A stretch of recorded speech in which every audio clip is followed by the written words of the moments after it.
Bueno, bienvenidos a otro episodio de Let's Talk. Aquí estoy con el pastor José Víctor JV, que es pastor de Iglesia Miami. Yes, así Dar es. la bienvenida a uno de estos episodios de Let's Talk. Hoy vamos a estar hablando sobre su historia, de cómo ha sido su pastor y de un nuevo libro que escuchamos que acabas de sacar, que se llama Real. Así es. Empecemos un poquito con el libro. ¿De qué se trata el libro? ¿Qué se meta con el libro? Bueno, primero que todo quiero darles las gracias por permitirme estar aquí en Let's Talk.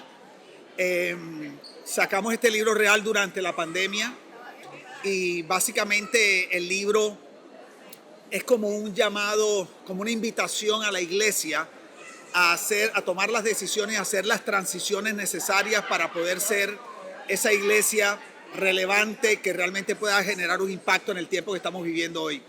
El trasfondo del libro es muy interesante porque yo llevo más de 25 años pastoreando y fui un pastor de una iglesia muy tradicional y en el año 2015 Dios me llevó a cambiar todo.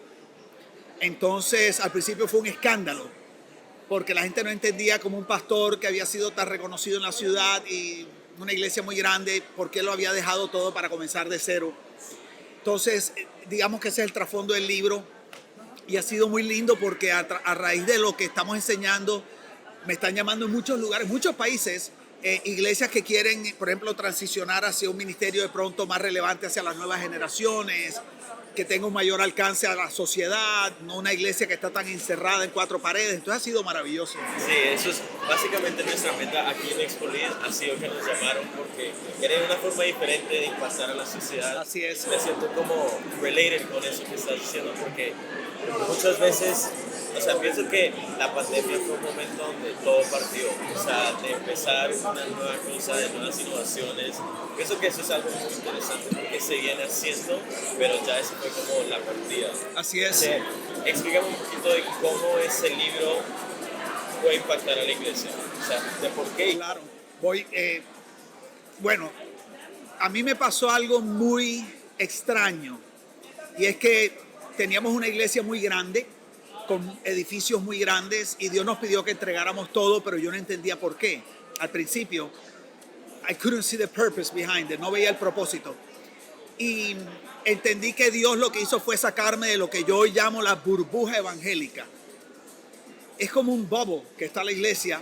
Que te encierra. Sí, y entendí algo, y es que cuando llevas mucho tiempo siendo parte de un sistema, pierdes la capacidad de darte cuenta de lo que está bien o lo que está mal, because you get used to that. Y yo uso un ejemplo un poquito gross, pero es como cuando uno va al baño, ¿verdad? Que uno se acostumbra a los olores de uno mismo y uno cree que todo está bien, pero el que viene después de uno es el que se desmaya. Y yo creo que yo perdí esa capacidad de ver cosas que no estaban bien en la iglesia y yo mismo era partícipe de ese sistema. Entonces Dios nos quita todo, todo es todo, nos muda de regreso a Colombia por varios años. Y ahí yo noto tres áreas que fueron las que más me llamaron la atención, que no estaban bien. La primera, noto que en la iglesia, en el liderazgo, pastores, los líderes más importantes de la iglesia, había una epidemia de enfermedad emocional y mental. Mental health, I mean, big time. Y yo dije, no puede ser, pero entonces como la cultura de la iglesia, tú no puedes decir tu verdad porque te juzgan, te hace sentir que no eres espiritual, que no estás orando lo suficiente. Tenemos esta tendencia de pastores con enfermedades mentales, quitándose la vida porque nunca tuvieron la capacidad o la libertad de expresar lo que estaba mal en su mente y en su corazón. Lo segundo que noté era una iglesia que estaba perdiendo a la nueva generación, que cada vez conectaba menos con los jóvenes. Y veía, no solamente los jóvenes de afuera no querían venir, sino los de adentro se estaban yendo, pero mira, en masa, empezando por los líderes. Y lo tercero, noté una iglesia que estaba separada de la sociedad, que no impactaba a la sociedad. Y cada vez como que se abría más ese abismo. Y escuchaba este mensaje de la iglesia, que hoy en día, hace unos 5 años para acá, hay un mensaje de la iglesia que habla de los 7 montes, que la iglesia las comunicaciones, que la iglesia impactando el deporte, pero la realidad es que eso no es verdad. Estamos encerrados en 4 paredes con un mensaje religioso que la gente no entiende. la manera como nos vestimos, como hablamos, no conectamos con la gente normal que necesita escuchar el evangelio. Entonces creo que la iglesia, the church has boycotted itself, como que nos hemos boicoteado nosotros mismos y nos hemos impedido a nosotros mismos cumplir la misión porque no alcanzamos a la gente de afuera. Entonces decidimos cambiar todo eso y comenzar de cero. No fue fácil, después de 20 años haciendo ministerio. Entonces, real, ese libro es como que habla de todo eso y tiene todo el fundamento bíblico del por qué hicimos los cambios. La gente me pregunta, ¿pero los tatuajes se pueden o no se pueden? Y ese tipo de cosas. Entonces yo voy a la palabra y eso les produce mucha tranquilidad, saber que yo lo estoy haciendo con fundamento teológico bíblico. Sí. Algo muy interesante que me gustó fue que lo dijiste de los jóvenes que se estaban yendo. Pienso que con nuestro ministerio hemos visto muchos jóvenes que se quedan en la iglesia, pero vuelven a sus golpes. Sí. Si antes estaban en las drogas o si antes estaban en la adicción sexual, dentro de la iglesia se pone esa máscara de asesor, el perfecto cristiano, pero todavía están en sus adicciones, en sus problemas familiares y todo eso, que, o sea, el problema todavía está, pero todavía estamos en la iglesia. Sí. Yo creo que la raíz de eso es que la iglesia no enseña el amor incondicional de Dios como debe ser. Bueno, cuando desde el principio con Adán y Eva, cuando Adán y Eva pecan, dice que Adán sintió vergüenza y se tapó, he covered himself, ¿verdad? Y luego cuando Dios lo va a buscar, Adán le dice, Adán, ¿dónde estás? Y Adán dice, tuve miedo y me escondí. Entonces, la vergüenza produce taparse y el temor produce esconderse. Entonces, yo creo firmemente que la iglesia cristiana, sobre todo latina, está llena de gente tapada y escondida. Entonces, ¿cómo hace uno? Porque eso es un serio problema. Porque cuando la gente está tapada y escondida, Dios no puede obrar, porque Dios es un Dios de luz. Entonces, cuando la gente no se presenta tal como son, it's like we're tying God's hands. No lo dejamos obrar como Él puede obrar. Entonces, ¿qué sucede? Que tenemos gente que llega a la iglesia, les gusta lo que escucha y todo eso, pero ellos no sienten que pueden mostrarse como son. Entonces, ¿qué pasa? Que empiezan a cambiar su conducta, pero no su interior. Entonces, la iglesia se ha vuelto como en una filosofía, una psicología de behavior modification, modificación de conducta, no de transformación de naturaleza o del corazón.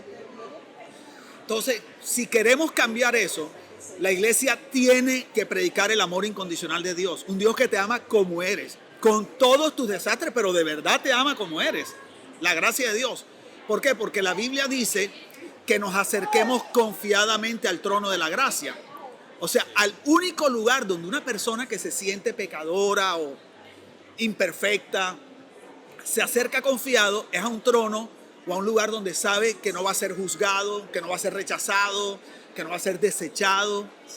Entonces, la iglesia no predica eso. Y lo otro es que la Biblia dice que el amor, que el perfecto amor dice cubre multitud de pecados.